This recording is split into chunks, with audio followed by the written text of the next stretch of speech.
Welcome to E360 TV, the live streaming and on-demand destination for influential voices and enlightened audiences.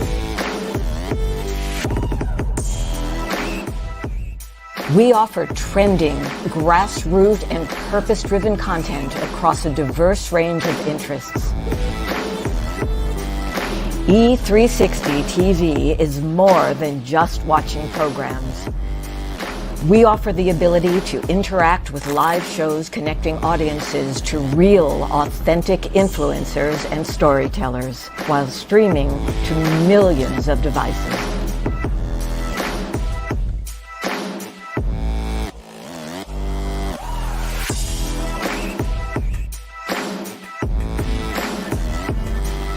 Real experiences. Raw conversations. One destination for it all. E360 TV. 5 years ago, the Power of We Symposium was created to provide a platform for kids from all sectors where they could have a safe and comfortable environment in which to share both their joys and concerns. The Power of We Symposium is proud to have served over 250 kids throughout Romania when we took our mission global back in May of 2023. Now, 2 teams of amazing volunteers from both the U.S. and Romania embarked on an 8-day Legacy of Hope tour, bringing encouragement and hope to not only the kids of Romania, but also the adults who support them, and also to over 100 kids here in the U.S. who contributed handwritten letters of hope to our Romania mission of 2023. Now, this year, we are proud to provide this opportunity yet again in October, and we are super excited to up our game. New venue, 750 kids this time, and we want to see you there.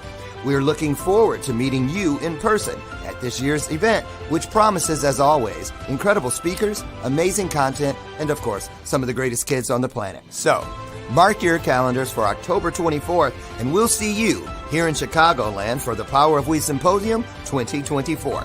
This year's theme is Always Together, Never Alone. Tickets are available now on Eventbrite or at powerofwesymposium.com.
Shamelessly displaying my state of mind, but you walk right past me, pretending like you don't see what's yours for the taking tonight.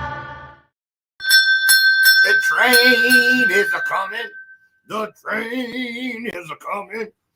Who am I channeling today? Good Lord. Uncle Walter, get out of my head. Hi, I miss you.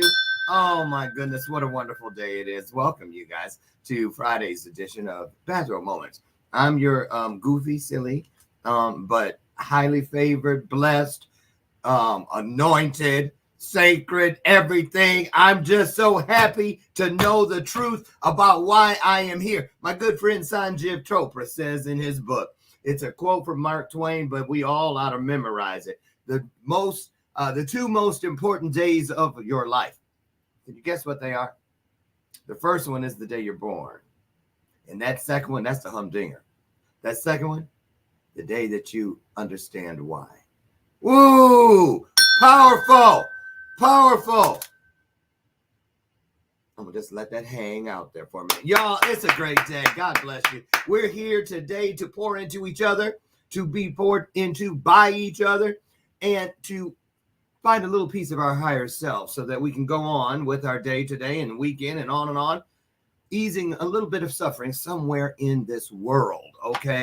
It's not that difficult. It is something truly needed. And I'm just going to start things off with, yes, can I get an amen? Hallelujah. There's the first one. And where are my manners? Good morning. I see you. All you beautiful people out there. Listen, what happens when we come together? First and foremost, the most important thing, you forget everything else. When we come together, two or more of us, it's powerful. Why? Because we open up that spigot of blessing, which is guaranteed through the promise which says where two or more of us comes together. So that's why we're here, okay? So let's make the most of it. The bell of purpose is in effect. There it is. It's been here all 8 years, not in that particular form, but it's been here. When I ring it, it's because there's some truth out there. And just like that bell, you guessed it, the truth, yeah, it has a ring to it. I don't want you to miss it. That's what the bell of truth is about. And finally, before we get our guest in today, and we got a humdinger wrapping up the week in a big, big way, here's my sidekick. She's been here with me. We're in our 8th year together. Love me some Lucy. Welcome, Lucy McGillicuddy Ricardo. She back there. Wait. She back there with my other diva friends. Lucy. Barbara Streisand. I call her Babs because we got it like that. We close like that. And then Diane. I call her Dee Dee. See, everybody thought I was going to say Di. No. Anybody that's been with her for years like me, call her Dee Dee. Yeah. Okay. Guess what? Have you ever thought about, one day I'd like to write my memoirs? And then you go, oh, shit. I better get busy. I ain't got nothing to write about. Yes, you do. Yes, you do. And today's guest is going to prove that to you today, convince you of it if you need convincing. And then just pour into us about what that is and what it's all about and how she helps other people do this. Now, I'm looking at her Facebook page at the same time. I'm in another screen, but y'all get it. So, Nefertari, I know I'm saying it not quite the way it's supposed to be. Medford, and I'm not even going to try that last name. I'm going to let her get in here and get it right. Y'all know how I am when it comes to names sometimes. Anyway, she uses her writing, coaching, and speaking strengths to guide both writers and, don't worry about it, you non-writers as well, in the creating of their memoirs, their stories, getting them out of the impactful and many times hard experiences that you face. That's what it's all about. You don't go through something just for nothing. The universe doesn't make mistakes. That's just their way of keeping our shit interesting. That's what it is. I'm serious. If you look at it that way, gonna change everything and you'll make a way. We on fire up in here today. I'm telling you what, y'all better get with. Look, let's quit playing. Let's get her in here because somebody got a story that needs to be told. Put your hearts on the screen. And I mean it. Put some hearts on the screen. They free, they painless. And it's a great way to let our guests know we're glad you're here. Let's go. Let's get her in here. Here she comes.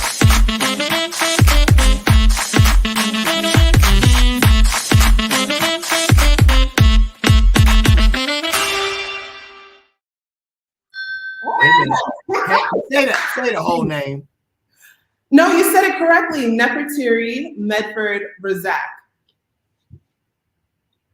Now you stop, black folks. I can hear some of them. You're my family members. I can hear y'all. You know I can read y'all's minds. We got it like that DNA. Now somebody said, Rasaq.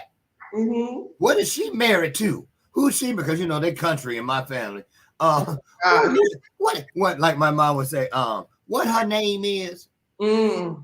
Okay, right. We love our family. Shout out family. So Nefertari, what a name. Yes. How many times people go, okay, what's your real name? It is my real name. I know, but you know they say that. Yes, they do. So that many times they confuse it with, or they've only heard of Nefertiti, King Tut's stepmother, right? So, and they may not even know that much, but they know at least Nefertiti. I didn't know she was his stepmama. She was his stepmother. I didn't know that. Mm-hmm. Look, but just so you know how glad I am you're here. You know I have coffee here on the show. I French pressed it today for you. Oh, you fancy. I did get fancy. I thank you. I appreciate I know. I know. I know. That's how good it is. I've been doing some mushroom coffee lately, and oh my gosh, your body, your mind, everything feels good. I feel good. Yeah, you got to try it. It's you know, it takes some getting used to, because especially if you're a coffee lover, and it's not that different, honestly, but it is smooth, it's creamy, your body feels aligned with your mind. They didn't pay me to say this, but it's good. It's good. Yeah. You see what's on the screen, right?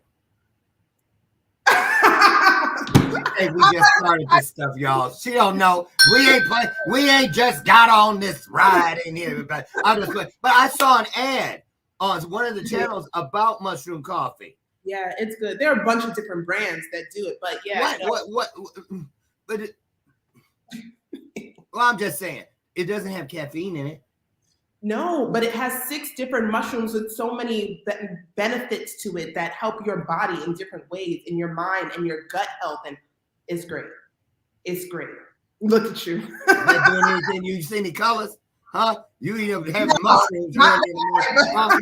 Now I might eat a gummy down there in the morning, but I don't know if I can hang with some mushrooms early.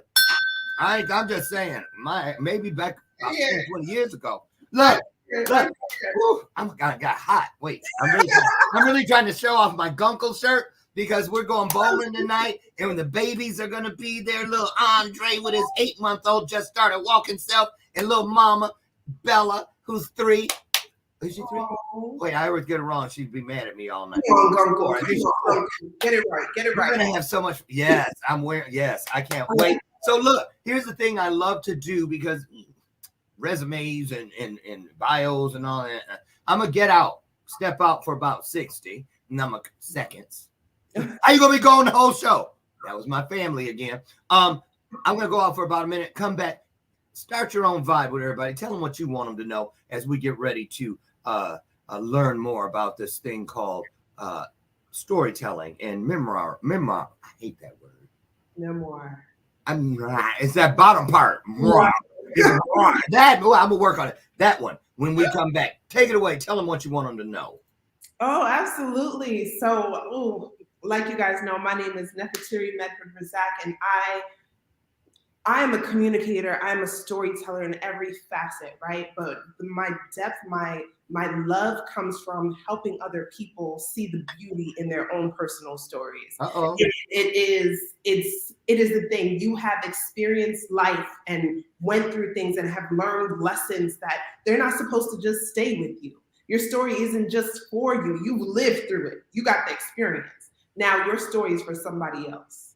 I came back in early because I was like, I can't be down here in the green room because you was getting it. Look. Oh man, I bet when you was a little girl, that neck you're going, it wasn't nothing nice. I was in I grew up West Indian, okay, American born, Caribbean raised. There is no head rolling in the house. So why you be picking your teeth up off the floor? Roll. Ooh, that's how it was. You better catch that neck. What about this one? So when you suck your teeth, you ever had somebody? Yeah. Or roll your eyes. Don't roll your eyes. No. Somebody going to the hospital, and it wasn't going to be mom. No, ma'am. Somebody going. That's all I got to say. Look. Okay. First of all, I got to clear your air because I'm sitting there. My ADHD done grabbed onto this idea. Won't get like a little pit bull. Okay. You put that gray in your hair so you look all wizened and older than you are, huh? Good. Is that a marketing ploy? No. I had this since I was 8 years old. Since I was 8 years old. You had what since you were 8 years old? My gray patch. You need to stop. Promise. Get grandmama on the phone. I need somebody to co-sign that one. How you gonna have gray hair at 8 years old? For real? 8 years old. It just started multiplying, and I'm in 3rd grade, tallest in the class, glasses on, everything. I had me my gray hair. Girl, you must. You know what? Do you believe in past life regression? Ooh. For me, this is God's mark. It's definitely God's hand on me. Wow. Nothing to do with luck. Absolutely. You can say that one more time. Nothing.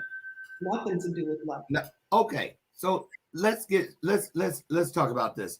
And I love the homepage. I should share it. The homepage of, and we're going to give you guys the link to the website here in a minute. Of your Facebook page. You put it right there at the top. Write your truth. Write your truth. Now, let's talk about that.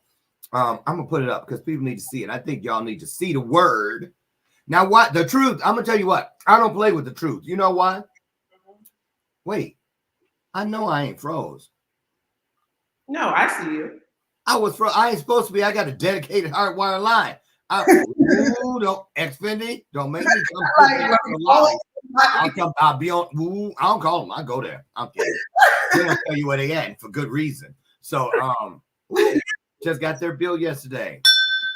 So look, here's what I want to say. I was gonna doggone it, senior moment, because I wasn't ready for that. I'm gonna share the screen. Oh, here it is. Truth. Whenever somebody uses truth, I lean in. I don't say much of it. Because I'm gonna tell you what. Think about it. Do you swear to tell the truth, the whole truth, nothing but the truth, so help you? Every time you hear a list and truth is in it in the Bible, they start with truth. The truth, the light, and the way. They never put other stuff and then the truth. Why? Because the truth is the only thing I have found so far in the universe that never changes. Don't get old, skinny, nothing. Right. And it'll never change on you. So you could have said, look, you guys, this is why I was saying all that. You could have easily said, and I think most people would have went there, write your story. Right. But you didn't. You said, write your truth. Oh, da, da, da, da. You see somebody heard the shower curtain just went back.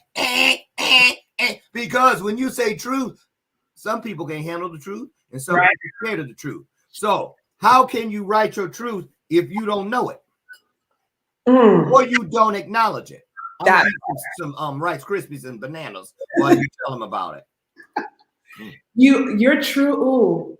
And it's funny because yes, your story has your truth in it. That's a part of it. But there are experiences that don't just include you. They include other people too.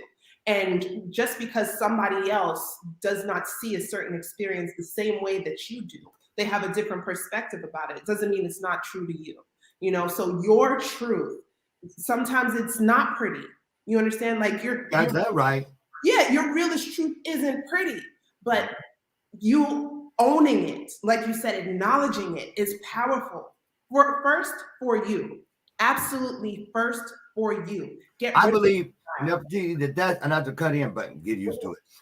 That's that ADHD. I'm not rude. It's that ADHD. It just pushed me out of it. Get away. Look, redoing it. But listen, you're right. The truth may not be pretty, but when you acknowledge it and you step within it because you already did the hard part and lived it, you find that thing within your truth, which is beautiful. Right. You see what I'm saying? My line. There we go. Because my line, my tagline, what it wants to drive me is there is beauty in your truth. That need to have a theme song going. Every time you say it, I'm beauty in your truth. Yeah. I'm saying because it's good and need an exclamation thing on the end. Listen, let's clear it up. You guys, she does ghostwriting for people. Yes. Now, first, let's clear up that little thing. Ghostwriting, ain't that cheating? That's what somebody in my family said to me when years ago when I was like, well, if I ever do a book, I'm probably gonna get a ghostwriter. Oh, you gonna cheat at that too? And that's what do you mean too? I didn't catch it till maybe a year later that she said too. But anyway, she was already dead by then, so I couldn't get on her. I'm just saying she was right. I was like, I'll catch up with you later. So look, let's talk about that. So that is not cheating. I mean, you could be a perfectly capable writer. Right. I know people who had hit books. Absolutely. And still had someone ghostwrite with them on their memoir, the big thing. Now, that's another thing. Does that mean it's at the end of your journey, your life, you've planted your flag at the top of the mountain, you get ready to sit it down? Tell us about that process? No, so first I want to say there's, you know, when you're talking about cheating in this sense, right? It's not bad if you want to quote unquote look at it as cheating, but there are many times where cheating can just be helping somebody get their foot in that door. You understand? So it's not a negative thing to help somebody get started. However, ghostwriting still isn't you. This is literally your story. There's no presentation of me in your story, except the fact that I'm helping you get it done. You understand? And with a memoir isn't your whole life. It's not. There are people who literally have more than one memoir. Gabrielle Union has like 2 currently. And so it's a moment in time that you've experienced. It is a theme that you are wrapping your stories around in order to get your point across. So not every experience you've ever went through in your entire life is going to be printed in this book. Oh, no. Just ones that fit that particular theme? Right. So you can have multiple memoirs. You can have multiple memoirs. And people kind of think of it as the same as an autobiography, right? Which is, yes, you're writing it or it's coming from your perspective, but it's still, they try to blend in all of the facts of what their life was, like a Wikipedia page. That's not necessarily it either. The same as like a biography where somebody else is writing on the account of your life, right? So no, a memoir is more intimate. It's more, go ahead. I'm sorry. So do most people, because I just keep it real. Sometimes you'll see a memoir in the bookstore. I like to still go to bookstores. And they just closed down a big one here. I hate this. Bookstores are going under. But anyway, ADHD, free me. Let me go. Let me be ADHD. Let me be. So some people think like it's a status symbol, like a driving a high-end car or something, having a memoir. What I mean is the motive. Let's talk about the motive of why you should have a memoir. How do you know when it's time? Or do you just say, everybody gonna be impressed if I tell them I'm doing my memoir? So, and do you probably see all of it when people approach you or talk to you about it. Is it possible to be going into or to be, saying, I want to do this, but you don't have the motives right yet? Right. You are tapping onto another line that is close to my heart. I don't write because I want to say something. I write because I have something to say. There's a difference. If I spoke in tongues, I said that. I'll just say, right. No, there's a difference. So I work with people. I'm very specific about who I work with because I need to feel on your energy and what it is that you have to share. It's not just, yes, it can be a status symbol, right? And many times a book, a memoir can help you push your business forward, right? And of course, that's a benefit of it. That's not a problem. You can get more speaking engagements from having your memoir written and you're selling it. But there's a difference. There are two different. Yeah. Yes. You can do a lot with your memoir. Oh, look at you with your little slick self. Done dropped it in there. So you get more speaking. You can because look, you have something to offer about what your story is, so people know what you're about to hit the stage talking about. You know what? You're right, but because you know what I just thought of? I believe I saw the Olsen twins. One of them did a memoir when they started launching their brands. And she said she wanted people to know the movement behind the brand. And so she felt it because everybody's like, you're too young. Oh. Angela Davis wasn't. Angela Davis wasn't too young. I believe it was it Alice Walker who's trying to convince Angela Davis to write her memoir even though she was so young? She's like, no. Angela Davis was saying, I'm in my 20s. What do I have to share? She's like, no, please do it. You have a lot to share. And there's so many experiences that you don't understand. We have to tell of our struggles in order to help other people get through theirs. Oh. So when you live through something and you come out on the other side, you can't just keep that to yourself. And many times when you do keep it to yourself, it's because you think it's for you. It's not for you, honey. Your story isn't for you anymore. Your story is to help other people move past and get on. It is. And if you pay attention, a lot of politicians, especially when they're climbing up the ladder, they'll put out their memoir first. Wait a minute. If you pay attention. You're spiritual. Yes, sir. Wait a minute. My God is good. Are you like a prophetess? Do you preach? Oh, God is just good. No, I'm not a prophet. I don't know. I'm just yeah. Well, we gonna see. We'll read about it in the memoir. Where yours at? You wrote one? Yes. So it isn't working. I have a release date coming out. It is being pre-sold, but there's so much that God has brought me through that I have to be able to share. And I do share. I share on stages. But now it's like, okay, it's been sitting there, but now it's time to publish. Let's do this. Yes. Okay. So let's go here. Some people sit down and spit a book out in a weekend. I know a few. And they, I wrote 2 books this weekend. Yeah, they look more like a pamphlet, but okay, if you like it, I love it. But this thing, let's talk about what, in your experience, what's the cathartic piece? Because I got a feeling, because not everybody will touch that. A lot of people, somehow, we got groomed to believe memoir was like synonymous with retirement. Oh no. You know what I mean? Well, or after your presidency is over, now write your memoir. Tell all the secrets. Some people think a memoir is a tell-all, where you say, okay, yeah, I was in that whole house back in 44. That was me. I know I lied. And it's a chance for people to purge their sins or to get their skeletons out before they leave or whatever. What are some of the most common misconceptions about what a memoir truly represents that you've encountered? Any ones we don't know? Well, people, like you said, people think they have to be older in order to do it. No, absolutely not. There are, when I tell you the life-changing stories that people can share in order to help people younger than them and older than them get through, a story has so much power. It really does. And it can help people believe in themselves again. There's a lot to it. So age is not a requirement. You understand? You don't have to have the goal of being the best New York Times bestselling author. It can be for you and your family, for you, so you can leave a legacy behind. Yes, French. I know, fancy. I'm bougie.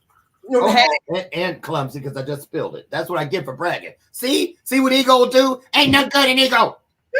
Okay, wait a minute. I got something for you. This is a good one. Because I experienced it. This week, I will use no names, but I had a discovery call, and I do my due diligence in this particular person. I'm not going to say male or female because I don't want to. I know you was talking about me. No. This particular person, we had a call a couple weeks ago, and they sent me a bunch of stuff, and I looked at it, and I was like, oh, yeah, you went through some stuff, but I do the show 5 days a week, 50 weeks a year. This is the 8th year. I heard a lot. So I wasn't like, how are you still walking the earth? That sort of thing. But the person got on the call, had an audience, a studio audience in their living room to watch our call. And I'm like, okay. But the thing was, here's what I'm getting at. Even though this person went through some things, came out on the other side. I'm doing air quotes. Could not understand, got indignant when I said, well, okay, but first of all, let's get past my story is one of the most powerful stories ever because I went through, and I'm like, Girl, if only you knew. Humility. I gave away the gender. I mean, boy, whatever, you know. Y'all know which one. I did that on purpose. So anyway, but the thing was, I just knew that. Because I'm like, where is the healing part of the story? Yes. It's like, it's me. I went through the sea. Right. Oh, I've been beat down. Oh, let's talk about that. Right. It's not a dumping ground for you to like throw all your toxicity and shitty crapping things. Right. What is it? What's a person supposed to feel after reading the last page of a person's memoir? What is it intended to do? Yes, I received that. Okay, so there are two different types of memoirs, let's say. The first one is you mainly have it for public figures, celebrities, where you're literally just telling your life, where people will buy the book just because it's you and they just want to know your business like that. Right. Then there's the second type. Hay House Publishing calls it a teaching memoir, where you don't necessarily have to be famous, but you have something to share and you have lessons learned for other people to come out with, right? So when they're reading just from the hook of your book, before they even open it, from the back of the book, they know what they're about to get from this in order to help themselves move on and strengthen and be stronger. So that I did not know that there were two, so thank you for that. We're learning a lot today. I told y'all.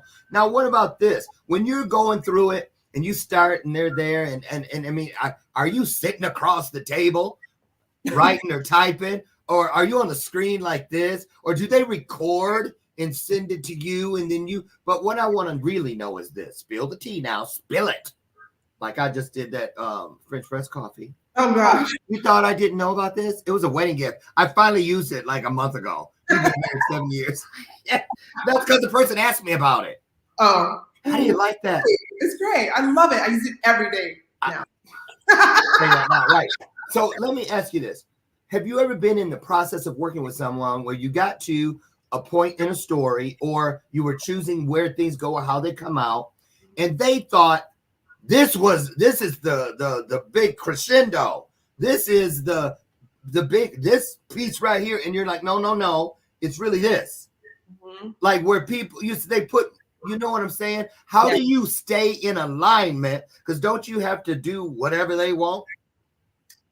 Ooh. So the thing is, as a ghostwriter, like I said, you're not seeing me, right? I'm helping them. I learn their tone. I learn their voice. I learn the way they say things and the type of diction they use. So when you're reading the words, you know you're hearing their story from them.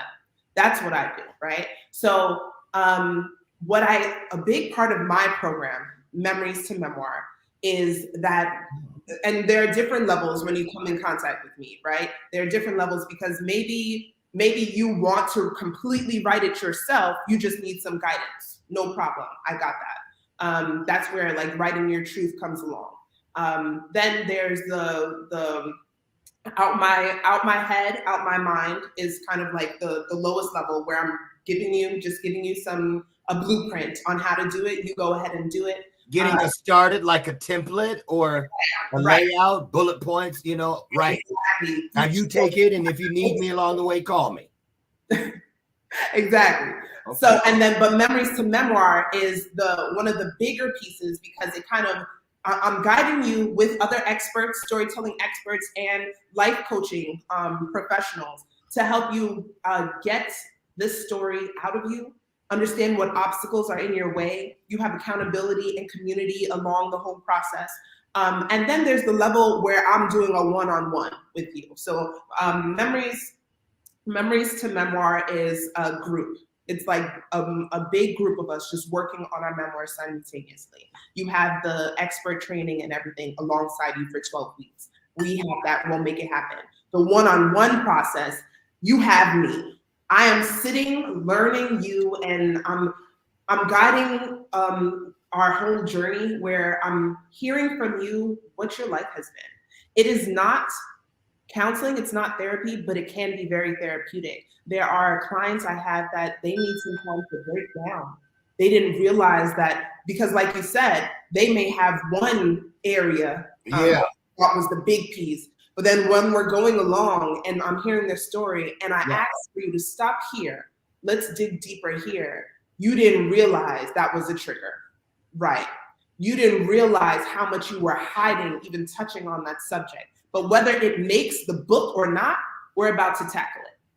Because there's healing in the journey of doing this. Right. It's cathartic. So what about though? So I'm sure this is by experience only. You didn't learn this part in a book, but people get triggered. They do. They get triggered. You know, the old saying, oh, I'm not ready to pick that scab. Sometimes the scab just fall off and you got to look at the wound. Right. You see, and like my good friend Sanjeev Chopra says, the wound is where the light enters you. So, I know. Oh, my Lord. You just want to sit down at his feet. And if you know what I'm saying? When I was at his house, I was like this. Yes, he's amazing. Amazing. So let's go here. What about, say, when a person is finished, to some people, I don't know why I'm asking this question, but I'm going to. Something tells me that some people fall into a slight depression. I could see that being after finishing, because they feel like, well, now what do I have to do? You know what I mean? I just went through my whole journey. How does this process, in your opinion, or what have you seen it do as far as striking the match that's already been burning however long you've been alive, striking it again, or use the match, striking it and bringing flame to it yet again, so a person can see yet another mountain that they need to conquer on their journey? Right. How does that possibly work? Right. So a lot of it comes in each client is completely different. The one-on-one clients, where these experiences really come up more, right? And it's an opportunity for them. And what I'm not doing is pushing you. I'm allowing you to breathe, have this time, and just let it out. Because sometimes we don't have the opportunity to just let it out. Sometimes people may think that we're venting or we're complaining, or sometimes you just need to let it out. And from that alone, it can be such a beautiful healing process, right? But yeah, there are moments where you're hurting and you're now it feels like you can be almost raw. What do I do here? And that's where the life coaching piece comes into this. I forgot about that. Yeah, and there are companies that try to do, we'll ask you a bunch of questions, we'll write your memo for you, here you go. But there is, for the people who know that this is a healing process, that they have a lot that they can share, that this is an opportunity for you to get professional life coaching along this journey. And it's still not counseling. But if you do need counseling, the life coaches will present that. Yeah. And they will help you. And what the life coaching will actually help you to do is, I know this. Provide the steps. Let's do this together. What do you feel can be the next step that we can get you to in order to jump over these hurdles? So you're not left alone. That's the thing. If you're going to open these stuff up, nobody wants to just be open and raw and be left alone. That's why they hide it in the first place. Just understand that you being left alone is what is not going to happen. It's not going to happen. Real quick, y'all, sorry, but y'all know when you eat cereal, that milk and stuff at the bottom is the best part, and I'm getting ready to drink it. That's the best part. I was like, I can't sit aside because it'll be too warm. I ain't missing that. Oh, yeah. I got a question. Is it, and you can be honest here, is it more difficult working with one gender than the other? And if so, which one is it's the toughest nut to crack in the process of being a ghostwriter for the memoir? Men or women? It's funny. I don't think I've ever really seen the difference in the man or woman because really, only because I work with people who are ready. My job isn't to convince. Some people think they're ready until they've you got to talk about that. My job talk about that. My job isn't to convince you that you are ready to write your story. You come to me when you are ready to write your story. That's what. But some people want to write a version. Right. I'm gonna leave that out.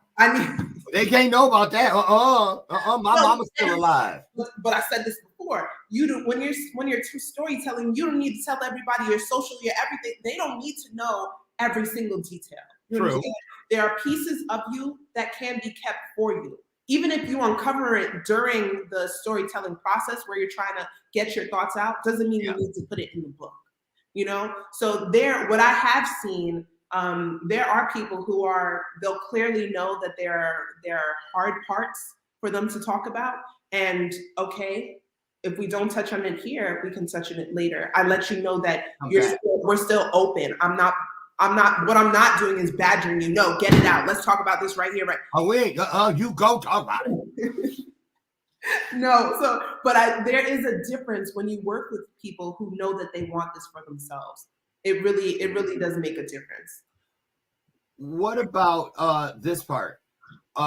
People may come and say, I need this book done by Christmas because of marketing or whatever. Mm-hmm. How do you know how long, or how many, like the size of it? Because that would have a lot to do with the budget and this and the other. Does a person have an eye? How do you gauge? I mean, because with a ghostwriter, it's just coming out. You know what I'm saying? How do you know when it's done? Ooh, that is a good question. So like I said, every client is different, but it's based off of what you give me. What you give me, like we're sitting, especially I'm thinking on my one-on-one clients, right? Yeah. I'm getting the story out of you. Depending on who you are, and if you may have a bit more of a status than somebody else, there may be a lot more research that I may have to do behind the scenes in order to get facts straight and everything. Versus on if this is maybe this is just for you and your family to hold on to as a legacy for legacy makers. Then it's just a different process. It's still, of course, getting the beauty out of your story, but there are a lot of things to take into consideration. The type of theme that you're going for, the audience that you're speaking to. Yeah.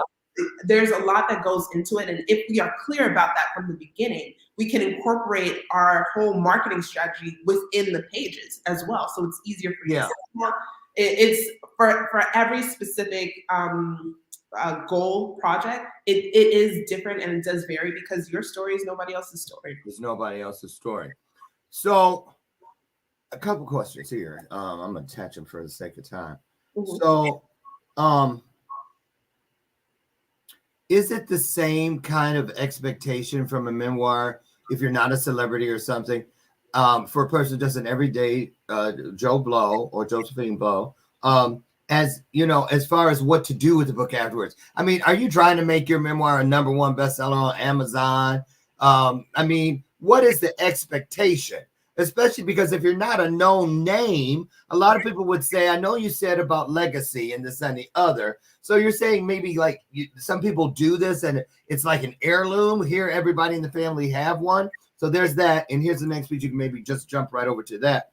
What about, what's the rule with a memoir as far as, say, can you change the names of people because you're still having to deal with them? I don't want my sister to know I'm talking about her, because I'm be funny. She'll be here this week. My niece, her first book was a book about our family, right? And I'll never forget when the lines started blowing up, the phones. They're like, yeah, did you read these books? I was like, no, I ain't ready yet. You did. Just finished it. I felt like I was on The Help. And they were like, she was like, you in it, right? And I was like, because I wasn't paying much attention. So I was like, yeah, no, I ain't ready yet. You in it, right? What? Right. And she said, yeah. So your name is Warren. So like everybody's name rhymed with, I knew who she. Oh God, you sound like the best man. Girl. So look, and then you scared to read it because I don't want to catch a case. Right. And I do love you, but I might forget that. But anyway, it all worked out. Well, it was a great thing, nicely done. But what about that? If a person, you get to it and they say, do you establish this at the beginning? I'm assuming you would. So do you create characters out of the people in your real life using different names, say, to protect the innocent or whatever? And what is that called? Some kind of freedom? Is that literary? You can create pseudonyms, or you can have a disclaimer in the beginning, or all the names were changed to protect their identity. You can definitely do that. Yeah, that's not an issue. There are some clients who don't want to, specifically say who. Do they change names of towns and stuff too to throw people off the track? Do they change names of town? Well, yeah. So you can change the name of something. Still tell your truth. You can change the name, especially of the people. So there are times where you don't have to get too specific about a town that something happens in. You don't have to tell, oh, this is at the corner, this happened. You don't have to tell that type of detail, but you can tell detail in the experience of what you experience. Have you ever caught somebody? Say it again. Like, wait a minminute. Back in chapter 3, didn't you say that My disclaimer says. So do you trip people up? I mean, do they get like? No, people will always try to put the puzzle pieces together. We do it for Special Victims Unit, Law and Order. They copied, but in their disclaimer, they said, these are all fictional characters. So we have to believe that. We have to take that as true. But I'm saying, like, if a person, they told you one version and then they forgot, or they don't went, you're at the end of the book and you go, wait a minute. And it's because some people believe something so long, it becomes their truth. Mm-hmm. Right. That's one thing. So that's where, especially depending on the status of who you are, I have to do research too. Right. So if you're a higher up public figure or something, I need to do some fact checking, right, to make sure the story aligns. However, especially when it comes to people who may not be celebrity figures or something, they are telling their story. Like I said earlier, your experience is your experience. Nobody can take that from you. Somebody else who was a part of the experience may have a different perspective on it, but that doesn't mean that the way that you two tell the story has to be exactly the same thing. Okay. So people will always, if they're reading the book and they're like, oh, I know you put me in it, they're trying to put pieces together. They'll always try to puzzle piece. But if you are telling your truth and your story, you stand by that. You know why you're doing it in the first place. Okay. So in your opinion, what is your favorite part about the work you do? What's the thing you just love? That's your jam. Oh, for me, it's the listening. You would have to be good. I can. Some of the stories that I've heard, and sometimes they're really hard to listen to, but it's especially within our one-on-ones, right? Even in our group sessions, where I'm just able to sit back and listen, because it's really one of the biggest parts, just as writing is, but one of the biggest parts of my story, because I'm listening for how it is that you speak, when it is that you take pauses. I'm listening to the emotions coming up in the sound of your voice. It's the things that you aren't saying that I may need to ask you a question about. I'm listening to the different lives you've lived in the last 10 years. And to know of the experiences that people experienced maybe down the block or across the other side of the world, and the same time that I'm living my life. It is beautiful. And for me, it comes back to God, because I'm like, I was just going to say, God, you took care of me during this time. And I felt like it was personal attention. But on this same day, this same year, at this same hour, you took care of that person so that they can make it to this moment. And it is beautiful. I can sit back and listen and take in their stories. And it's a beautiful thing. Yeah, it is. I just wrote down one of your anointings because I didn't want to forget. I think that is a divine anointing. Being able to divinely listen, sacredly listen, which means you could be a lawnmower 20 feet away outside, but you don't hear it because you're divinely listening. It's a connection. I bet you know something about how you can just see people, the ice melting from around them, and because someone is intently listening, not just hearing them, but listening. There's a difference. There's a big difference between hearing and listening. I don't think very many people understand how deeply we crave that. Right. Oh God, yes. It may How does someone get to you to work with you? How do they know you're not out of their league and you're not gonna like scare them? I mean, how does it get started? How does a person come to you and just kick it and say, okay, that's how it works? Oh, sure. So we can keep it casual. You can hit me up on IG if that's what you want, or yes, on my website, absolutely, nefertarirazaq.com, NEFERTARIRASAQ.com, or on Instagram, I am RNR Storytelling. That's the handle. So we can start at any point. And my Instagram has a lot of tips that I put for people telling their stories, whether you're writing your book. Oh, that's nice. Your speech, or you're literally just trying to live your life and see value in who you are in your story. So yes, it's always there. It's all there. You can send me a DM if you think that's easier and less hard. You and I ought to talk, because I do a workshop about every other year. I do it here in Chicago. There's the poster for it up there. Actually, discover the author, speaker in you. And because a lot of authors end up needing to speak, and a lot of speakers end up becoming authors. And so I think I'm going to invite you to come to the next one, because that's a big piece, the memoir piece. So let me see. What is this? Is this an event? It's on Eventbrite. Out of My Head on the page. Tell me about that. It is Out My Head on my page. That is like the first. Out my head, right? Get out my head. Out my head. Like, people have this story in their head, and they're like, "Oh, I was supposed to write that book 5 years ago or last year. I promised myself." No, it's time now. So April 11th, it is a virtual event. So I want no excuses. It is a virtual event. Okay. 7 o'clock Eastern time. 7 o'clock Eastern time. So that's about 4 o'clock your time. Yes. Wait. You said it's what time for you? 7 p.m. Eastern time. And what time did you say it was for me? Was it 4 p.m.? Where do you think I'm at? Peru? No, I'm in Chicago. I'm an hour behind. That's 3 o'clock. I don't know why. Well, good. That's even better. I know. I know. So is this how long should they set aside for this event? Hour, 2 hours?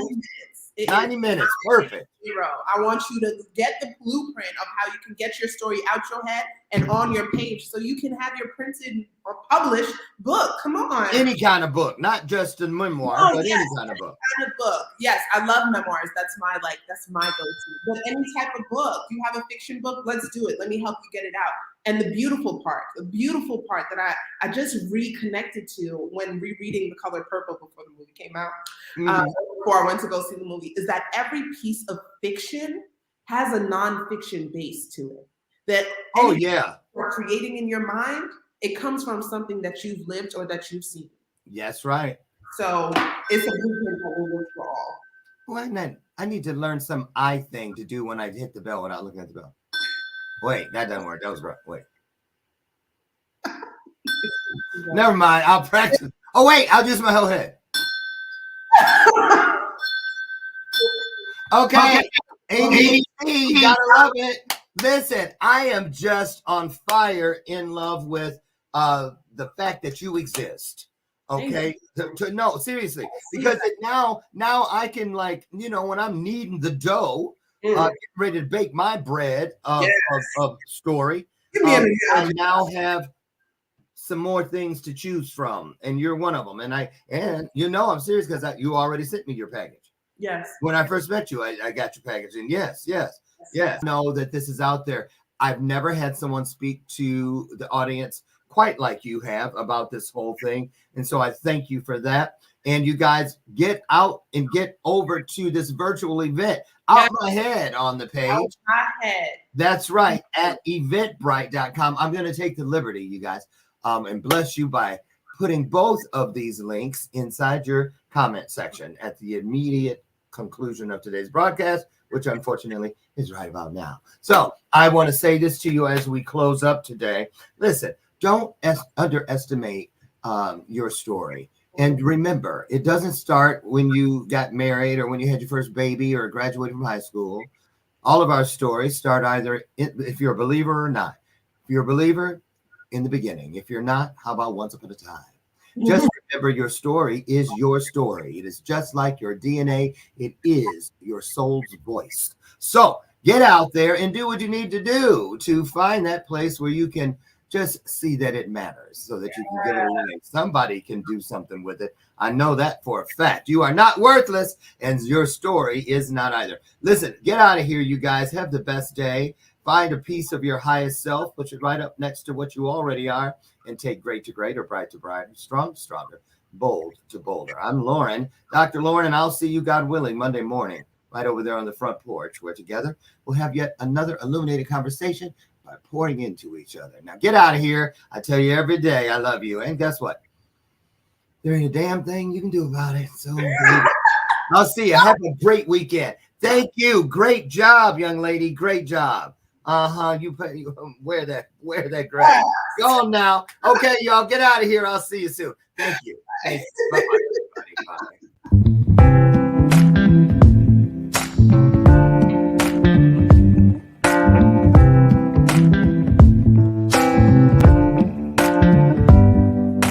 Show me your soul. Baby, I'll show you mine. Show me your soul. Honey, it's way past time. How expensive do I have to be? Need I spell it out before you get it, baby? Show me your soul. And honey, I'll show you